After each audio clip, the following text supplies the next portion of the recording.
Bike अपघातात 19 वर्षीय तरुणीचा मृत्यू. लाईव्ह मृत्यू कॅमेऱ्यात कैद, चेहराच अक्षरशः.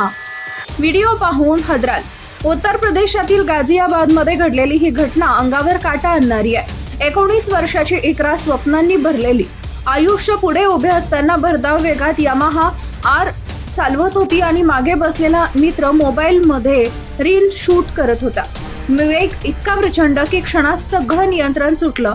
बाईक थेट डिवायडरवर आदळली आणि पुढच्या काही सेकंदात आयुष्य संपलं. हा सगळा मृत्यूचा क्षण कॅमेऱ्यात कैद झालाय. विचार करा, शेवटचे क्षण ही व्हिडिओ बनवले पण जीव वाचला नाही.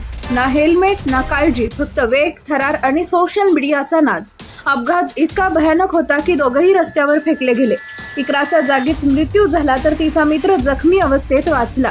घरच्यांना काहीच माहिती नव्हती. रात्री बाहेर पडलेली मुलगा पुन्हा कधी घरी परतणार नाही हे कोणालाच माहित नव्हतं.